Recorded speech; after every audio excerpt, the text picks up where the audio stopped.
One. Hello, everyone, and welcome to A New Direction. My name is Jay Izzo, and oh, man, woman and child, have we got a great show for you. I say it all the time. I know I do, but it really is another great show. Oh, man. Let me ask you this. What do movies, company culture, belonging, commitment, leadership, what do they have in common? Big riddle, isn't it? I'll tell you what they have in common. They have Dr. Troy Hall and his book, Cohesion Culture. Wondered how I was going to weave that in there, didn't you?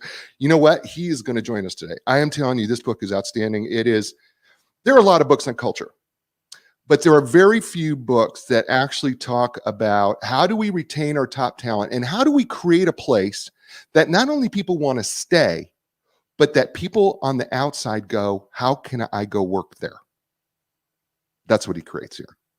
And he does it through solid research. It's not just, some, happy go.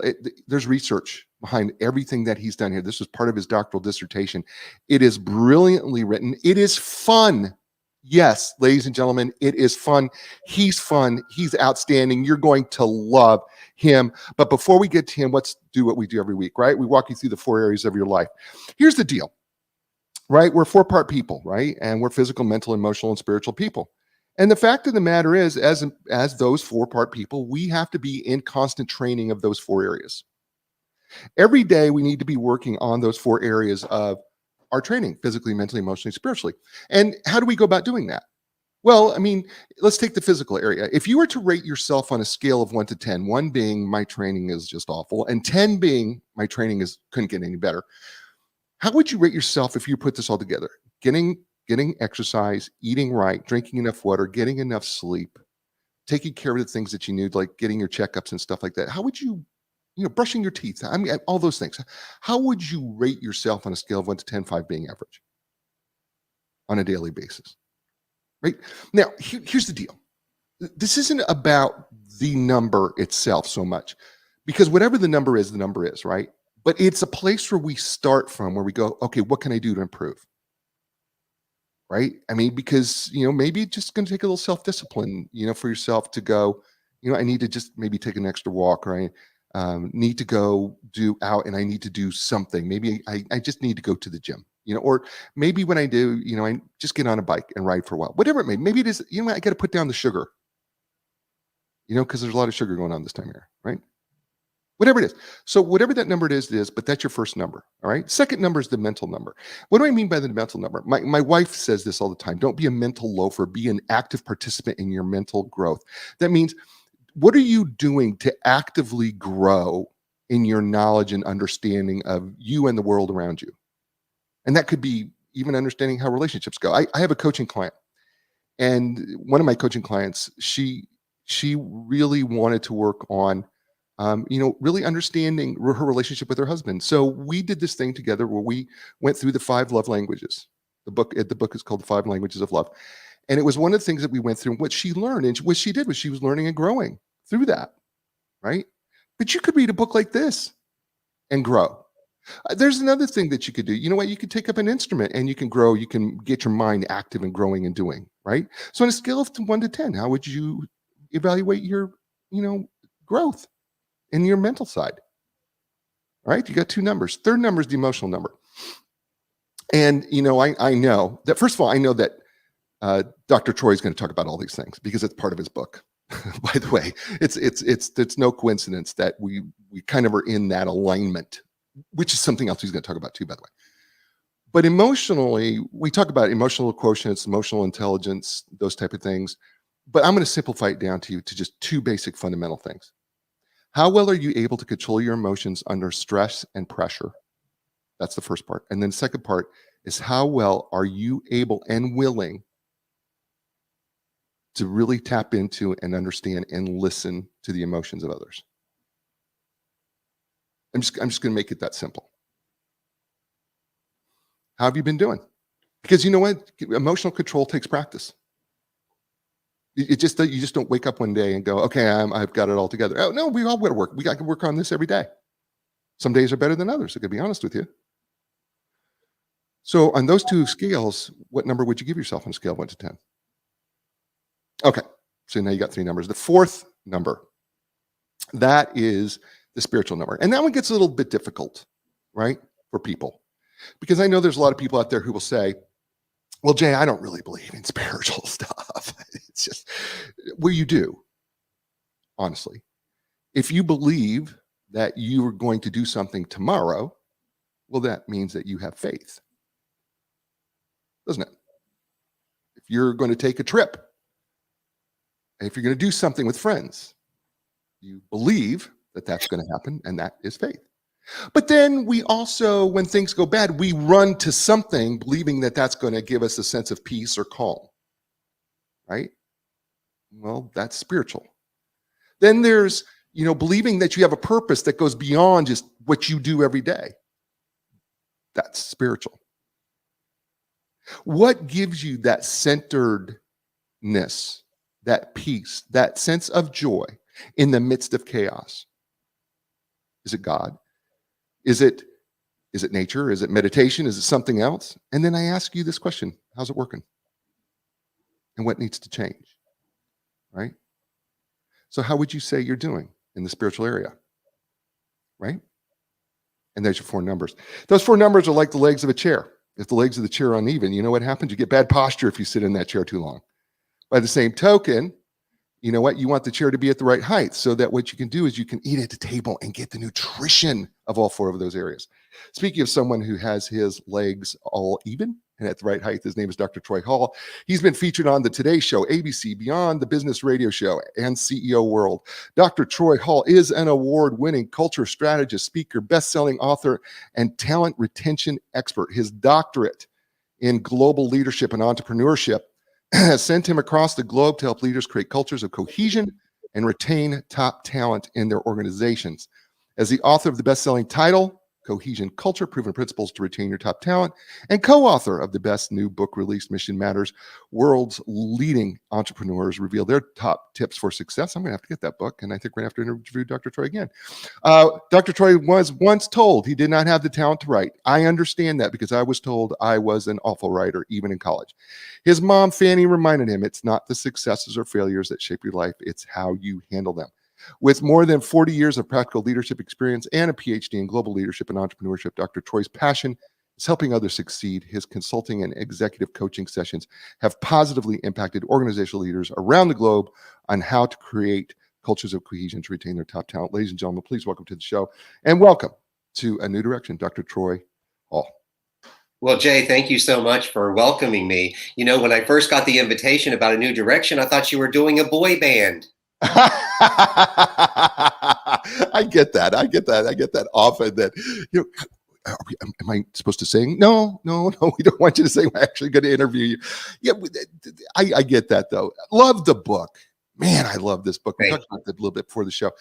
I really enjoyed it. What I really enjoyed is you connecting some great movies and movie themes to the book, and you divided the book into 3 acts like a play. And I think it's just really fitting that we just dig right into the book and we just go ahead and we start talking about it, because I believe that this is such an important topic. And I'm going to just start off in your introduction, which is entitled Behold the Cohesion Culture. Okay.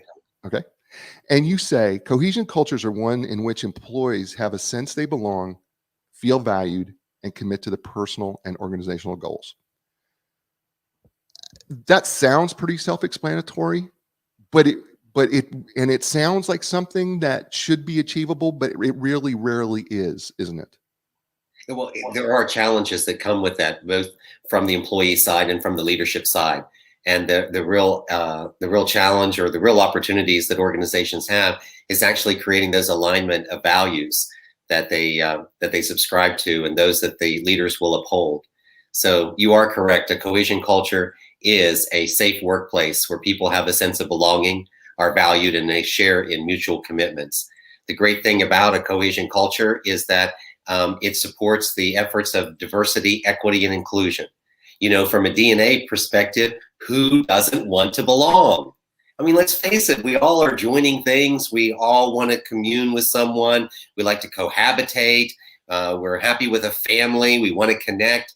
I mean, certainly anytime that we've been told that we can't mingle with people together, or we can't see them or shake their hands, we get all nervous and excited about that because it's part of our DNA. It's part of who we are. But the opportunity of making sure that people feel like they belong is an interesting aspect for leadership. And it's something that leaders should not just take for granted. You later on in the introduction, you have a subtitle called Managing Star Talent. And one of the things that you come up with a statistic pretty early on. It says 63% of employees are actively seeking new positions. That's correct. And that's important for organizations to understand that. And so here's how it happens, and here's how that number really relates. You know, organizations, let's take belonging, value, and shared mutual for commitment, just break it down a little bit. So of course, belonging is that feeling that I'm a part of something special. Value, in addition to respect and trust, which has to be a fundamental basis and foundation anyway, what makes it more unique for Cohesion is that I have purposeful work, what I do has meaning, and I make a difference, and I understand the difference that I make in the organization with my part of the cog compared to what everybody else does. And in shared mutual commitment, it's more than just, hey, I hired this employee, so they're going to get a paycheck. So here's their computer, here's your tasks, here's the things that you need to do. And you might have an expectation that that's a shared mutual commitment, but it's not. Because to make cohesion work within an organization, the leader must have a transformative mindset that says, I will first think of someone else and then self. So the greatest opportunity for organizations to create a shared mutual commitment is for the organization to first commit to the employee by making sure the employee knows their future, what growth and development plans are available to them. And once that is satisfied, then that individual's safety, security, and protection is now handled, and that employee is free to self-actualize. And when that happens, then the mutual commitments that go to the organization now become priority for the employee, and they're able to do it. So I'm always strongly encouraging organizations to make sure that they adopt that philosophy as part of their onboarding experience. Don't leave the employee's future out. Make sure the employee knows. And it is because of that statistic, 63% of all employees, doesn't matter when you've been hired, but 63% of them are actively seeking growth, development, and advancement. And if you don't offer it from your organization, you don't hit it on the head right away when the individual first joins, then you may be sending unintended signals that they need to go elsewhere if they want to be developed. And this is just a place that they could bide their time until their next opportunity opens up. His name's Dr. Troy Hall. The book is called Cohesion Culture. You're listening to him here on New Direction. Let's go a little bit further, because you say something also that's really interesting to me. You say whether an employee quits or is let go, ultimately company culture is to blame, either by hiring the wrong person into its environment or not supporting him once he is there. Correct. You know, I mean, it's leadership is responsible for what happens. And the idea is, and people ask me all the time, they say, you know, what would you do to hire, like, what's the acquisition strategies we should do? And I'm like, you don't understand. I'm not sure exactly what you do on the part of getting them. I'm not a talent acquisition expert, but I am an expert in the area of retention because it's about leadership. So the HR practices and strategies are fundamental to the organization, and they begin setting up the groundwork for the culture. But the culture is maintained and sustained through the actions of the leaders, because the leaders are the ones that have the interactions with the employees on a regular basis. So I do blame the leadership and the culture of the organization when individuals are no longer a part of it. But I didn't caveat that necessarily in the book, but I would caveat that now and in real life. And that says, you know, now if the employee does not have the will to stay or want to stay, then that's a completely different scenario. But always in leadership, when we study it, it's always about a positive. We're approaching it from that sort of perspective that it's intended for people to have this kind of experience where they want. I mean, I don't understand why a person would want to get hired somewhere and not want to work for whatever they're going to be paid and want to be a part of it in a way that says, I can make a mark here. Even if I choose to leave after 6 months, I can still make a mark for that time. I don't have to just tread water. And if the culture is right in the organization and the individual has been properly aligned with the value system of the company and their values, then more than likely you shouldn't have an individual that will go, awry on you unless that person purposefully attempts to do that. Yeah, I totally agree. I see it. I see it all the time. I see it regularly, and I know that it exists. I know that there's people who are listening to this show go, I've either been that person, or now I'm in charge and I'm seeing this happen. You talk about you need to pay attention more to the people who are leaving the theater than who are on the red carpet, which I think is a great analogy. I want to move into Act 1, entitled "Be the Leader," and Chapter 1, which is how we inspire others to do great things. And you say that there is, for successful leaders of cohesion cultures, leaders need to adopt 7 attributes to be an effective leader. Yes. And so I want to kind of talk about these 7. I guess I want to talk about. Let's move into these 7 attributes. Okay, sounds good. Yeah, let's talk about those, because I think those attributes are really, really critical, and I really enjoyed us talking to them. Right, because first one's being teachable. Yes. Okay, let's talk about that. Why is that so important to the leader, and what does that look like? Well, teachability is the condition of the mindset. If the individual does not believe that they have any room for any new information, then they're not going to add anything to it. They're not going to be able to exercise the information that they have, because they'll be stilted in their thinking and stilted in the way in which they will communicate and the way they will act. Effective leaders are constantly evolving, and you're not set in place just in one way. You should be looking for ways in which you will evolve, develop, grow, just like the employees are looking for that. You, the leader, would be looking for the same thing. So the teachability for me is like that very first piece that, you've got to get that part right, get that mindset, and then you blend the other 6 with it so that all 7 of them are dynamic and they work like synergy, right? The sum of all of them is greater than if you took the individual parts. So building on top of being teachable, but before I even go forward with that, let me just talk a little bit about teachability. The other thing about teachable, and this is very important for diversity, equity, and inclusion. If you are teachable, then you do not subscribe to something that is called ethnocentric thinking. And that is when you believe that your culture or your way of doing it is ultimately the best, and everyone else must live up to that standard. That makes your view culturally superior.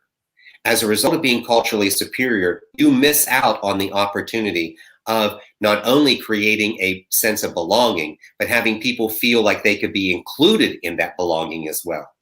What leaders can do when they're teachable is they would be more likely to subscribe to something called cultural relativity, meaning that they will understand the background, the basis of how things are created, what are the traditions, the rituals, how that culture celebrates certain times, the messaging, the symbols that will be used, and really kind of understand that. And I'll give you a personal example, and not to really herald myself as, oh, I'm so wonderful and marvelous, but it was a personal experience with me. And I was very grateful for the fact that I have subscribed to being teachable. When I was teaching a leadership course at De La Salle University in Manila, I asked the Asian students at one time during my session, similar to when I do this session in the US, I asked them, I said, raise your hands if you think you're a leader. You're right.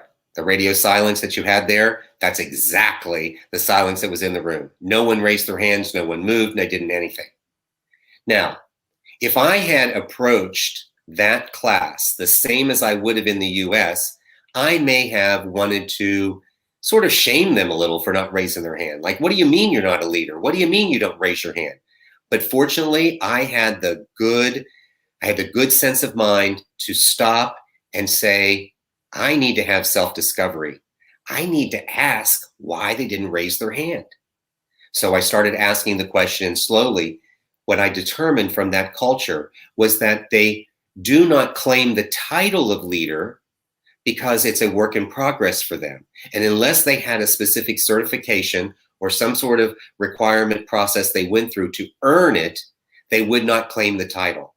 But that did not mean that they weren't a leader. And as we discovered more in the class, they did a lot of leadership activities that were great and positive and understood them. They just didn't claim the title leader.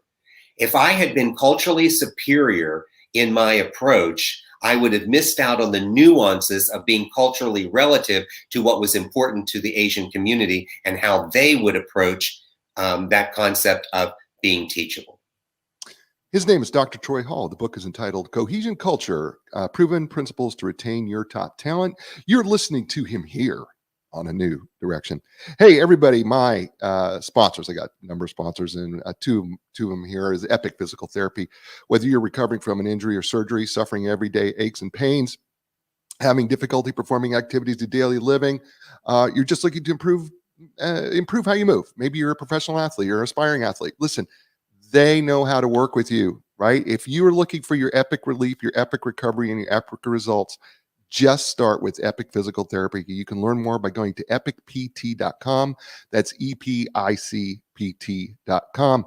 And Linda Craft and Team Realtors for over 35 years, helping people all over the world sell their home and buy their home. And they've done that because the fundamentals of their business is the relationship with others. Yes, they're good at their business, but what they're really great at is creating a relationship, getting to understand what you want when it comes to your next home or selling your home. So when you're ready for your sold sign or you're ready to buy a home, start with Linda Craft and Team Realtors. You can learn more by going to lindacraft.com.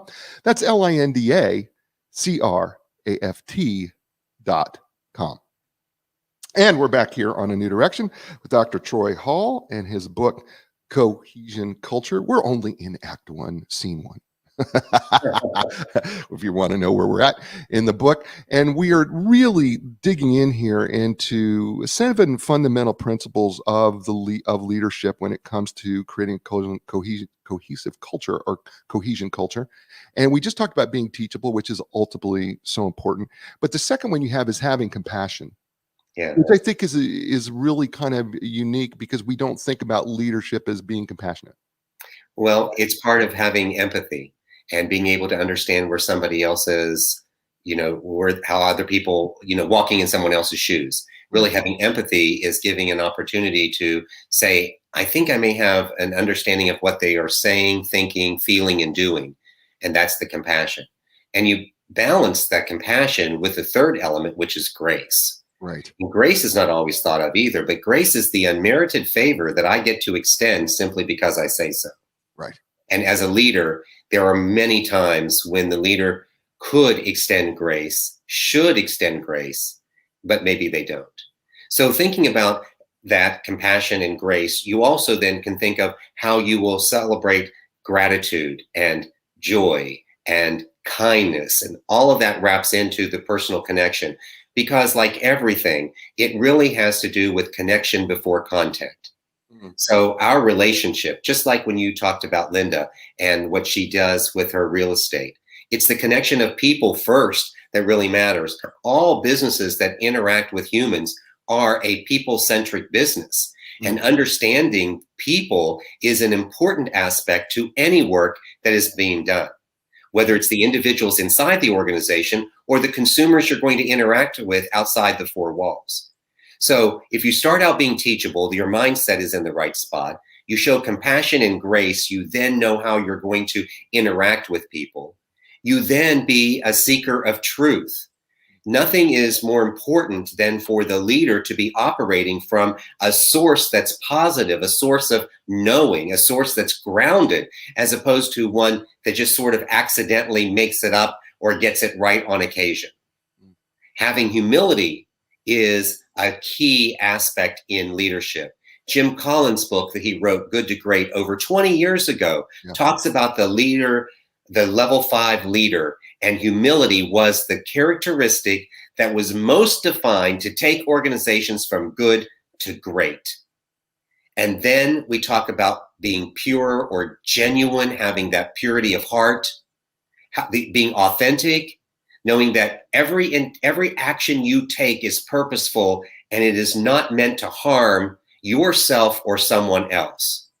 And the last element is being a peacemaker, being able to bring people together in a way in which they may not have thought of as possible.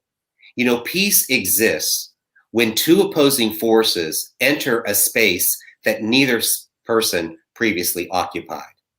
And our opportunity as leaders is to find those spaces of peace that exist in the middle, not just on the sides when we have opposing forces that drive people to the left and the right, and there may be peace on the left and peace on the right, and that's fine. But it is so much better when the peace exists overall. And the leader has to take an active role in that process. And there are techniques and tips and things for how you would resolve conflict, because conflict resolution, of course, is a key aspect of a leader's job, as well as creative thinking, collaboration, and communication. So that peacemaking is like your conflict resolution aspect of that. So those are the 7 effective attributes of a leader of a cohesion culture, and the ones that are needed that will help the organization create that sense of belonging, value, and shared mutual commitment. And the reason that I wrote that in Act 1 is because if the leader isn't right to begin with, then all the rest of the stuff isn't going to happen. Right. You have to think of it the same way as if you're building a structure. And if you're off 1/64th down the line, by the time you get so many feet down the line, you may be off inches and you didn't even realize it. So it's important, because one of the messages that I speak to people when I do either consulting work or executive coaching, I remind them that you cannot serve the many until you serve the one. And that one is you getting yourself right. Prepare yourself as a leader. You know, it's no accident that people on an airplane say, put your mask on first before you help somebody else. Because if you're not breathing, if you're not healthy, you can't help someone else. Right. And that really becomes the opportunity. The other thing that another onion peeling from that message is this. You as a leader typically think of the people that report to you as them. It's a group of people. If you are always addressing them as a group of them, you fail to see the hims and hers. As a result of that, you're not serving the one. Therefore, you can't serve the plight of the many. I learned this when I was in Africa and I was dealing with a group of village leaders. These 3 young men were rescued from the despair and the agony and the corruption and the crime and the prostitution and the drugs that were in their village by a mentor. He gave them an education. Instead of taking that education and running, they came back to their village to help them out. I asked them, how were they going to change things? They said, we're going to change the minds of where we think the root cause is in our community of all the crime and all of the economic despair. I said, where is it? They said it's in prostitution. And we have to deal with the individual who believes that they have a choice but hasn't made it yet. And I asked them how they were going to do it. And they said, we're going to change the mind of this individual by helping them find a craft, something they can do. We're going to teach them to sew. And my mind immediately went back to my Western thinking. And I was like, wow, in the US, if we're going to do that, we would have a room. We would have sewing machines lined up. We'd have people. We'd have flyers. We'd have brochures. We'd have radio. We'd have TV. And I asked them, I said, so tell me, how many sewing machines will you start with? And they said 1. They said, because we must change the mind of the one to change the mind of the many. That person will serve as a testimony to the change that can be done. The power of the one will affect the power of the many. Beautiful. His name's Troy Hall, Dr. Troy Hall. The book is called Cohesion Culture. This leads me right into the story, leads me right into how influential thinking is so important, which is a subtitle, and how our mindset affects our actions. And let's just talk about that briefly, because I think it's really important. You say influence thinking is a practice of filling our minds with thoughts that are good and constructive, potentially bouncing these thoughts and ideas off of a trusted group of advisors and then taking action. So let's talk about that and the present mindset, briefly, and the importance of that for leaders if they're trying to build a cohesion culture. Well, I look at mindset in this way. And again, here's some more quotes and teachings that actually, really help make some sense of it. Sometimes individuals get stuck in what they've done in the past.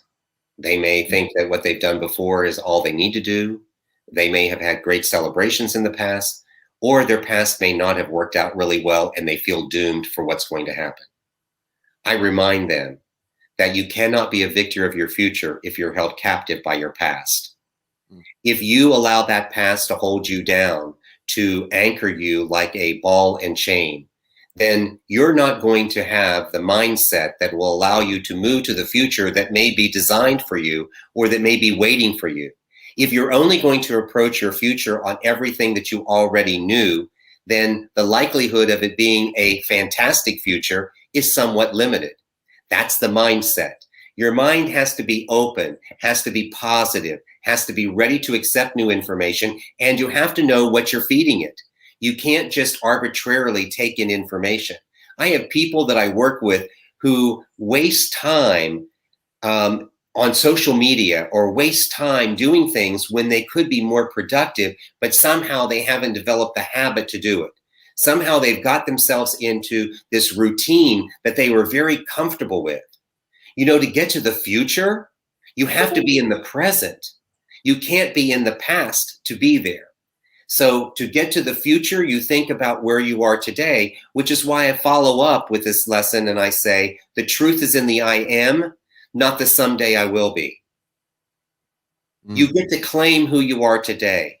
You get to take advantage of the fact that I am this. So whether it's the Asian community that doesn't claim it out loud, but claims it inside, it's fine. The fact and the reality is we must declare who we are because our spoken word creates our world around us. Everything we say and do is reflected of what we say.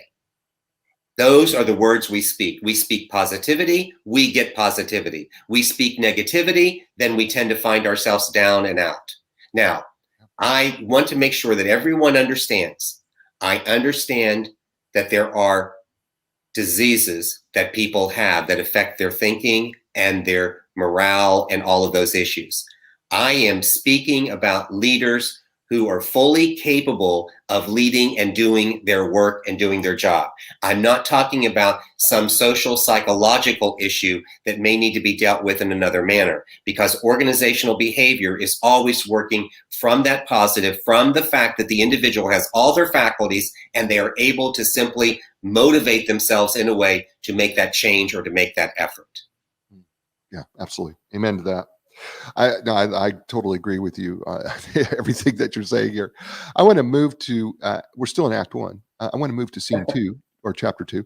Okay. Dance like everyone is watching. And I really wish that this could be like really big and we could watch you dance, because there's a part of me that would really like to see you dance. I think. Can people see me now here? No, you're fine. I love that analogy. Dance like everyone is watching, because it is about getting people to the dance floor, isn't it? And how you do that. And it's also, there's a risk involved with all of that.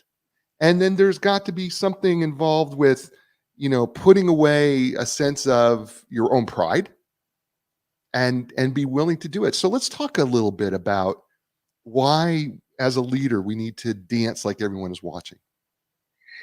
Well, thanks. I really appreciate you asking me some of those questions. When I wrote the book, I put it into 3 acts, as you mentioned earlier. So just to give your listeners a clue, the first 2 chapters are designed around being a leader. Right. The second 2 chapters is about building the culture, and the final 2 chapters are about bringing it to life. And what I wanted was to make sure there was a documented sort of rule book or guidebook that would help people figure it out without them having to buy 4 or 5 different versions of my books before they could say, oh, I finally got the secret sauce because I got so tired of it. I wanted them to know, look, folks, it's right here. You can get it. So the dance like everyone is watching, and like you mentioned before, I used a lot of metaphors about music and theater and writing and movies and all of that, because I'm a metaphorical teacher and trainer and speaker, and I like to create these opportunities for people to take things that they know what to do or their experiences that they've been in and teach them something that they can learn from it, or give them that experiential learning opportunity, because self-discovery is singly the most important thing that leaders can do for the employees that they work with. Let the employees have self-discovery. So when I talked about dancing like everyone is watching, the idea is that to have confidence as a leader, to actually invite people to the dance floor so that there was a sense of belonging, and then really dance with them so that they were included. It's one thing you invite people to a party, but you never talk to them. They might belong to the party, but they're not included. And to have that full relationship, that full well-roundedness, it's not only coming to the party, but it's getting up to the dance floor and actually dancing. And it's not really pushing people into doing something that they don't want to do. It's not, shaming them or peer pressure, but it's more of an encouragement that actually gives people permission to say, you're going to be messy and it's okay. I mean, if I listened to my daughter and my wife, I would never be on the dance floor, because I am very characteristic of an individual that lacks rhythm. But I still want to go and have a good time. And so I'll work around that and go and have a good time. Besides, and many fathers will understand this, that when their daughters say that you are embarrassing them, you realize that you're doing your job, because embarrassing your children is one of the number one jobs that a parent needs to do. Yes, it is one of our jobs. I by the way, I was going to sing Maxine Nightingale's Right Back Where We Started From, but I can't carry a tune. That's an inside joke, folks. It happens to be Tony Troy and his wife Vicky's song is from way back in 1975 by and I feel like I'm a DJ now. 1975 hit Maxine Nightingale's Right Back Where We Started. Yeah. I can't sing either. What I lack in tone, I make up for in volume. We talk about, you talk about some theories of leadership in this chapter, the transactional theory and transformational leadership.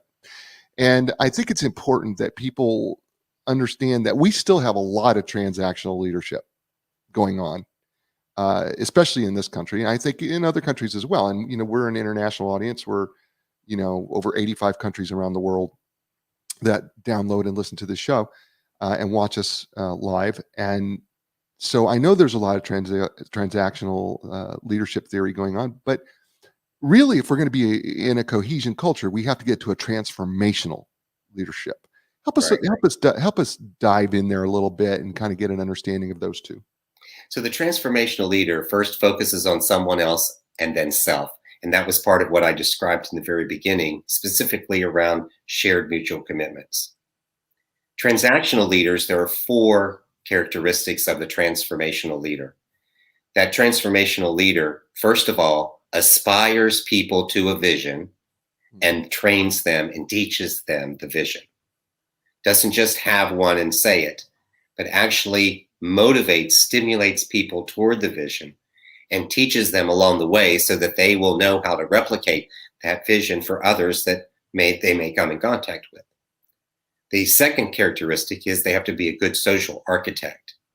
That means they have to know how to get along with people, which goes back to the attributes of compassion and grace. Then they have to create a trusted environment, and that is when they act in accordance with what is accepted and what is expected, that they will not be all over the place. It's not what day is the mood ring telling me, for my boss today. It's that they're going to be consistent in how they interact, how they make decisions. So it's that emotional intelligence that then leads into number 4, which is self-regard or self-awareness. And will the leader have the ability to really regulate themselves, to be aware of what's happening, to make corrections on the fly without having to wait for someone to remind them, hey, you screwed up and you said the wrong thing. So that transformational leader encompasses those 4 characteristics. Now, transactional leadership, and this is where most people get confused. They think of transactional leadership as though it's only dealing with transactions. But when we come back after you make a little announcement about the book, I'm going to tell you a little bit more about that. That's awesome. You are so good.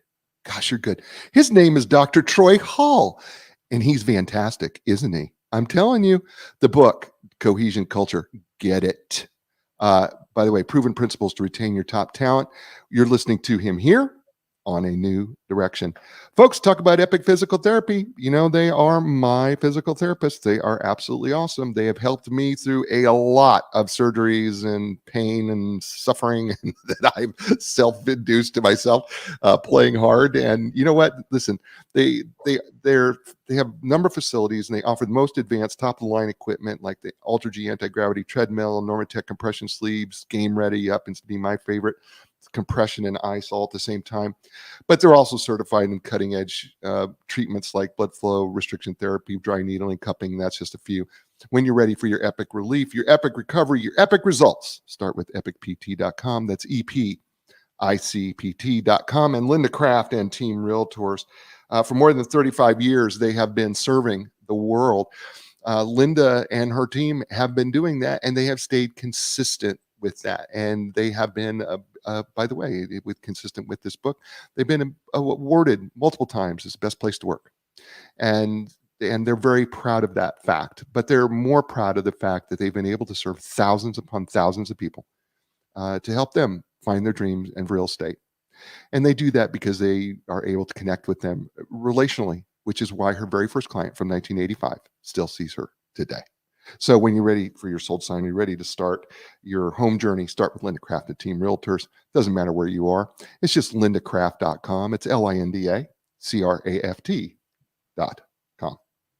And we're back here on A New Direction, and we are with Dr. Troy Hall and his book, Cohesion Culture. And man, is it fun and it's good. And we're just about to get out of Act 1 and go into Act 2, but he's going to talk to us about transactional leadership theory. So I'll let you take it from there, Dr. Troy. Great. Thanks, Jay. Appreciate that. So in a transformational leader, there's 4 characteristics where aspire a vision and teach it, be a good social architect, create a trusted environment, and have good self-regard or self-awareness. Now, the individuals who are transformational deal with transactions all the time. So just because you deal with transactions doesn't make you a transactional leader. What makes you a transactional leader is when you approach people as though they are a transaction. That's the difference. So transactional leaders really approach the relationship with people based on how well they will do the task. That's typically what we look at as situational leadership as well. Many of these theories are subsets of each other, and there's a lot of overplay with them. But in that area of transactional leadership, that individual is focused not only just on the completion of the task, but they are focused on the relationships with people based on how well they would be able to do the task. And that's the difference, where transformational leadership is focused on the development of people and brings the transaction along. So the focus is not on the transaction, the focus is on the people. And that is why the cohesion culture works when you have a transformative mindset, because you're creating in a cohesion culture belonging, value, and shared mutual commitment. And if you want to know how that works for you in your organization, you simply take those strategic elements and you lay it over top of your organization. And that's how we're going to transition now into the Act 2. And we're going to talk about building the culture, because the culture is built from the values of the organization. Each of us create experiences every single day based on the things that we come in contact with. It allows us to shape our value system. Our values are a reflection of those experiences and how we feel about them, not just necessarily the experience itself. From those values, our beliefs are exposed based on our values. Our attitudes are from the beliefs and the values. And when all 3 of them are combined, it manifests itself into behaviors, how the individual will behave in the organization. So to build the culture, we look at the primary practices of HR, those strategies and practices that they put in place that deal with some of the 4 pillars that Jay mentioned in the very beginning of the show that are necessary to take into the full bodiness of the employee to create the internal workings so that the product and service that the organization delivers outside the 4 walls can be done so by individuals who will deliver it with care and concern and a commitment for quality and for that connection.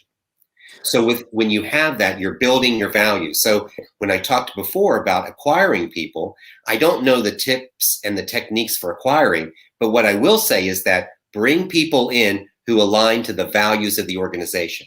If your value is accountability, professionalism, if it is integrity or honesty, if it's joy, if it's innovation, if it's co-creation, whatever it happens to be, those words have to be defined into behaviors, not just definitions of them, but should be relatable to the behaviors that you expect people to have. So what I work with organizations, I say, find a way to take the behaviors that you want and localize it in a way that's simple and easy. Make it ABCs, make it 1, 2, 3. Make an acronym out of it that you can actually create as a rallying cry and gain some information from it. So with the organization that I work with, one of the, part of the process, which is explained in the book at South Carolina Federal Credit Union, was coming up with the concept of blue, BLUE. Well, blue was our color. And blue, by the way, is a trusted color, which is nice for a financial institution. That's a good idea. And so we looked at it and said, what are the 4 behaviors that we really want people to have if we say our core values are this? And we wanted people to understand that we want them to welcome people into the space, not only the employees, but also the members and the consumers that we deal with. We want to welcome them. We want them to be good listeners. We want them to pay attention to what is being said. And then we want them to interpret, to understand it, because then you can provide recommendations. Then you can see where you need to change and grow and develop. And then lastly, we want energy. You, Jay, the way you started out this show with the energy, I mean, I had to make sure that I could keep up with that level of energy, that you weren't going to wear me out in those first 30 seconds or 60 seconds of the intro. And so we created the concept that we wanted to say those were the four behaviors. Now, LU or WLUE didn't spell anything, so we had to come up with B, meaning bright. And so we use bright in the definition for welcoming. So although it's defined to be welcoming, the bright doesn't mean smart. It means I am connecting to you, because it's always about connection before content. So it's being bright, which is welcoming, being a good listener so that you're able to ask questions and hear what people say. You can also empathize and extend grace. Then when you understand, you are a truth seeker in that process. You're showing humility through your understanding. And then when you're energetic, there's a purity within that energy that you have. And by the combination of all of those, they should help you solve for peace. It's beautiful what you created. I love that. We haven't got there yet, and hopefully we will get there. But I want to talk about in those last 2 chapters where you really studied Starbucks, Disney, and the fish market down at Pier 54 in Seattle, which I'm very familiar with. And when I went to grad school, I was at grad school at Washington State University. We used to go over there to the pier and watch them throw fish all day long. But I want to talk about, still back here in this chapter 3 or scene 3, act 2, scene 3. Employees are like trees. And this was really a huge thing for me. And I really want people to hear what you wrote, because it's so beautiful, so poignant. And I really hope that everyone who's in hiring or being hired, I hope hears this clearly. Employees are like trees. They start as seedlings, and when nurtured and cared for, they grow to become trees, and in some instances, very tall trees. Golly, that's beautiful written. That's really good, Doc. Thanks. That's really, really, really good. And I will tell you something else that I found even better is that when we graft in an older sapling into a young tree, that is a very powerful metaphor of being able to mentor with people that are already experienced, isn't it? It is. It's very important. One of the lessons that I learned from that was when I was in the Philippines. I was in Cebu, and I had an opportunity to meet with Raquel Choa, who is the queen of chocolate. I mean, who doesn't like chocolate? And then I'm meeting with royalty of chocolate. And she talked to us with us a little bit about the cacao tree. And the cacao tree is the tree that produces that rich chocolate. And when we talked with her about it, she said that if the seedling is left on its own, even with nurturing, it will take 5 years for the tree to produce the type of chocolate that they need. So what they do is they allow the seedling to grow for, 9 months, 12 months, and they get these nice little beautiful green leaves at the top. And then they come in and they snip them right at the stalk. And I'm like, oh my gosh, the tree is it's growing like that's crazy. And then what they do is they slit the top of it and they graft a piece of mature tree to it, wrap it around so that no bugs or insects or anything gets into it. And then they allow it to flourish and grow. And that cacao tree will now produce fruit in 2.5 years. Mm. And that's the analogy of mentoring. When you take a mentor and you apply this, you put individuals together where the experiences can be learned and shared and grow from that, you extend the opportunity not only for that individual to have a great future in leadership, but you may reduce the amount of time it takes to get that person ready. And in succession development within organizations, that's an extremely important aspect, which is why when I talk about the talent retention model in the final act, on page 103, in case you have the book and want to look at it, I'll give you the actual visual of what it looks like. That's why mentoring is one of the key pieces of it. It's why I've spent a lot of time developing mentoring programs that I did for the Carolinas Credit Union League, which is part of our industry growth program for young professionals, and also created a global leadership exchange program with leaders from other countries. And that particular program was acknowledged by the South Carolina State House, where we received a resolution for that. And then that work also qualified me to become an international development educator. So that's how all of this stuff works together. And I know we're running out of time. I know we're so close to finishing up and we haven't finished all of those items, but I hope we've given folks enough of a teaser that they may want to take a look at the book, or they may want to reach out to me through social media, and they can find me at Dr. Troy Hall. That's DrTroyHall, and you can add a .com to that, and you can connect to the website. Well, I'm not going to quite let you go yet. I got a couple minutes. If we can just have 2 to 3 minutes. You can have 2 or 3 more minutes. Because I'm going It's bonus time for you. I'm going to reach through the screen, Doc, and I'm going to hold you right here with me for 2 to 3 minutes is what I'm going to do. Right. Because the Mary Poppins effect is really, can you give us a brief description of the importance of the Mary Poppins effect? Because it's beautiful. It's a beautiful analogy. Well, it has to do with Mary Poppins and the carpet bag and the fact that, I think there's several little aspects of it. You may have something a little more specific in mind, and I may not get exactly your direction, but in looking at it, the idea behind it is that, the leader needs to have a tool bag that has all things in it so that they can really help individuals learn and grow. And although Mary Poppins may have seemed like she had all the answers, the reality is that those answers came when she encouraged people to have self-discovery. So she didn't just tell the children what they needed to do. She may have provided direction, but she allowed them to have self-discovery, which you would find if you have not only seen Mary Poppins, but if you'd actually seen Mary Poppins 2 as well. You would see that that was the beauty of the education of Mary Poppins, is she wasn't a telling nanny, she was a teaching nanny. And that is the real value for us as leaders, is to bring our carpet bag along. We've got some tools inside of it. We may have to open it up and dig into it every now and then. But how we encourage our employees for self-discovery through open-ended, non-leading questions, that's the magic. That's exactly what I was looking for. You did great. Real briefly, Act 3, just real briefly, and we're going to try and do this in 2 minutes, which is almost impossible. But I want people to know that the talent retention model is a beautiful model. This is how you're going to keep your people, and this is how you're going to start moving towards developing cohesion culture.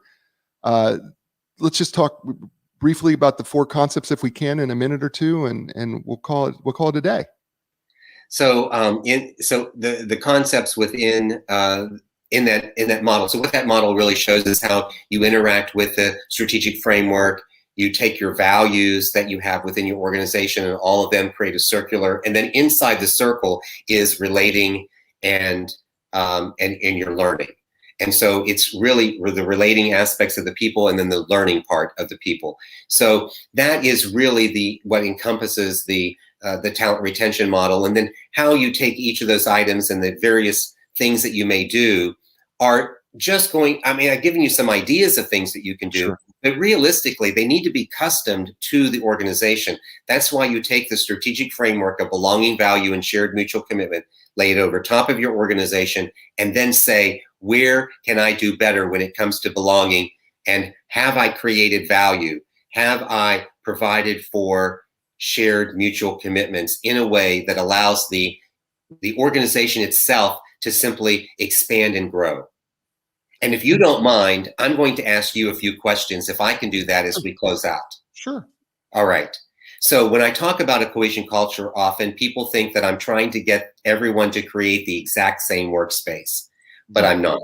And I want you to think about chocolate cake for a moment. I hope you like chocolate cake. I'm allergic to it, but yes, I do like it. So when it comes to chocolate cake, have you had more than one piece? Oh, yeah. All right. And I didn't ask you if you had it at the same time, but when you've had it from different bakers? Yes. And did it taste exactly the same? No. No. But when it was served to you, you recognized it was chocolate cake, right? Absolutely.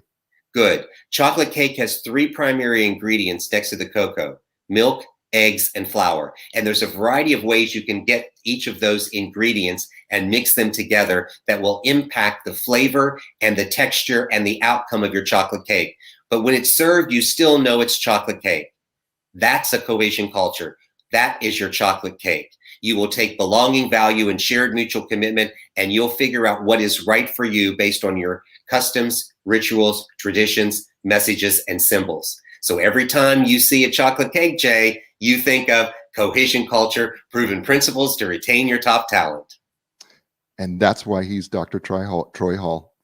You know what, folks? You know what? That's the show. And I say to every week, listen, you're in control of 2 things, your attitude and your effort at all times, regardless of your circumstances. Take control of those things. Do that right now, because you can. I might be back next week with another great guest. It's going to be another great book. It's going to be another great show. And as I say to you all over the world, ciao, everybody.